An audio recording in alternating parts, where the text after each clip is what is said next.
Sungguh benar perkataan Nabi SAW akan penyampaian beliau bahwa kelak akan ada da'i-da'i yang menyeru ke neraka jahanam.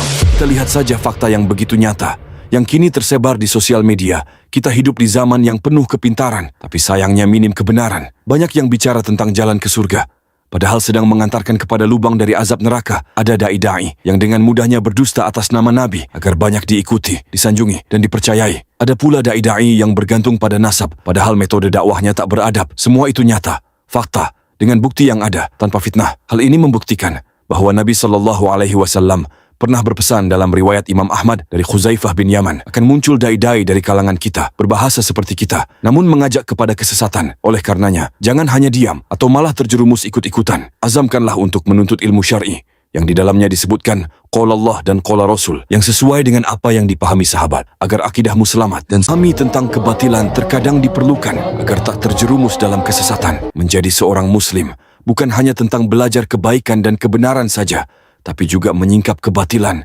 membongkar kepalsuan, dan memperjelas mana jalan orang beriman dan mana jalan orang yang tersesatkan adalah sebuah kewajiban. Karena siapa yang tidak bisa membedakan antara kebenaran dan kebatilan, maka ia mudah terperosok dalam kesesatan yang dianggap kebiasaan. Allah Azza wa Jalla berfirman, dan demikianlah kami terangkan ayat-ayat Al-Quran, supaya jelas jalan orang-orang yang benar, dan supaya jelas pula jalan orang-orang yang tersesat. Surat Al-An'am 55. Maka jangan cuma belajar kebenaran, tapi memahami penyimpangan adalah anjuran, agar langkahmu mantap di atas sunnah dan Al-Quran, dan jauh dari jalan yang menjerumuskan ke dalam kebatilan.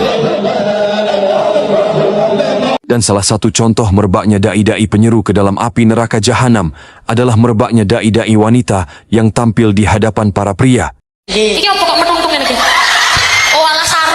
Apa urgensinya seorang wanita berdakwah di hadapan pria? Wahai saudariku, dakwah itu mulia, tapi syariat tetap punya aturan yang ada. Bukan semua yang baik boleh dilakukan di semua keadaan, karena suara, pandangan, dan interaksi antara laki-laki dan perempuan bisa berubah dari nasihat menjadi fitnah, dari pahala menjadi celaka, dari dakwah menjadi celah syaitan yang membisikkan angan-angan.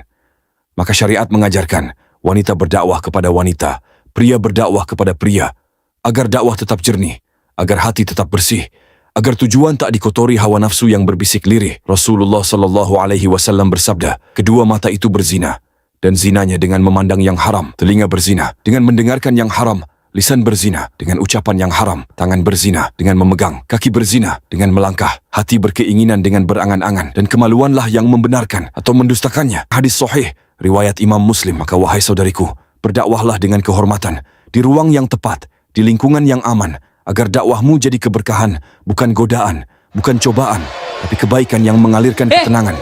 Pak, Jajal Muji, coba kau tatap mataku, Ji. Juga contoh lainnya adalah adanya da'i-da'i yang sukanya fitnah serampangan.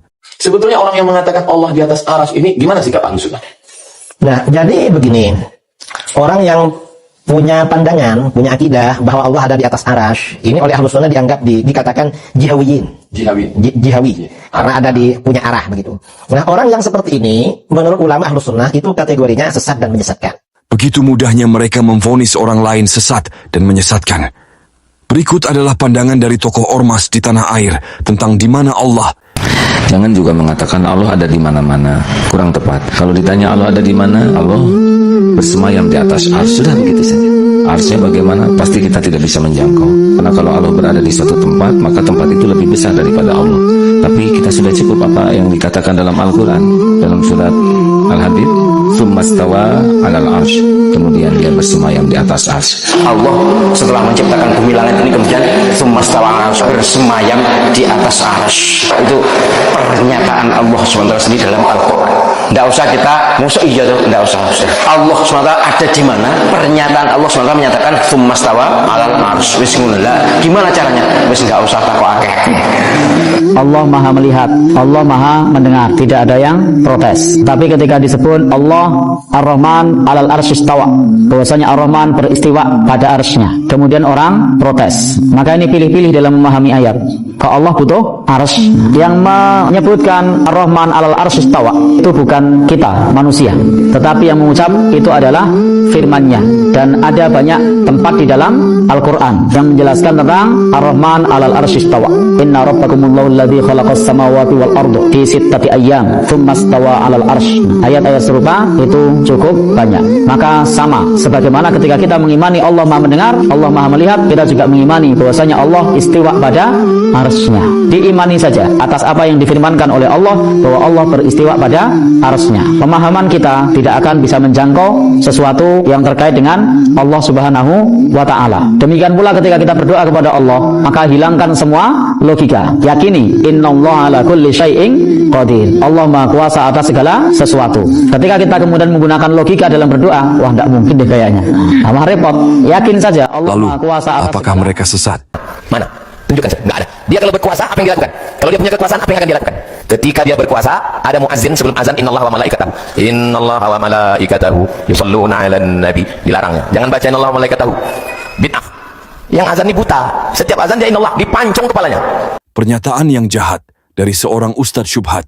Apakah Anda tak pernah pergi ke dua kota suci untuk beribadah? Atau kota suci Anda bukan Mekah dan Madinah? Tak ada pembunuhan di sana. Bahkan apapun sektenya, jika Anda Muslim, Anda berhak beribadah sesuai sunnah yang diajarkan Nabi di dua kota suci. Nyatanya, para pembenci manhaj salaf, kalau tak fitnah, dusta yang ngibul, jangankan memenggal seorang Muslim muadzin, memberontak kepada pemerintah saja sesuatu yang tercela. Cukuplah perkataan Abdullah bin Mas'ud radhiyallahu anh dalam muqaddimah Sahih Muslim. Tidaklah engkau menceritakan suatu berita kepada sekelompok orang, berupa berita yang tidak bisa mereka pahami, kecuali akan menjadi sumber kerusakan, keributan, atau kekacauan bagi mereka. Wahai tukang fitnah, masa seperti ini difitnah sebagai pembunuh? Masa seperti ini difitnah sebagai perusak? Atau jangan-jangan Anda yang rusak, biar gak ketahuan, menuduh orang lain rusak? Inilah alasan kenapa setiap kesesatan selalu ada saja pengikutnya. Hati manusia itu mudah goyah oleh godaan, lemah ketika diserang keinginan, dan sering silau oleh dunia yang penuh dengan angan-angan. Ada 3 alasan kenapa setiap kesesatan selalu saja ada pengikutnya. Pertama, karena kesesatan selalu dibungkus oleh keindahan agar terlihat meyakinkan, karena biasanya kebenaran hanya dilapisi kesederhanaan, sedangkan penyimpangan itu dibungkus oleh kemewahan.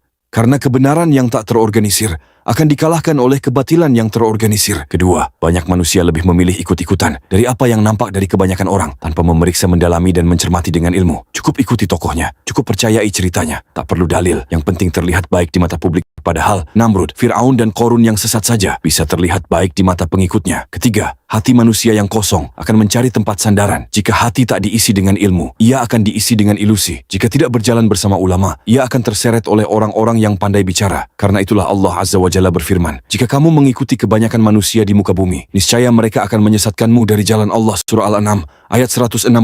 Maka tetaplah meniti jalan dengan keilmuan, tetaplah berdiri di atas pendalilan, agar engkau tak tergelincir dalam kesesatan.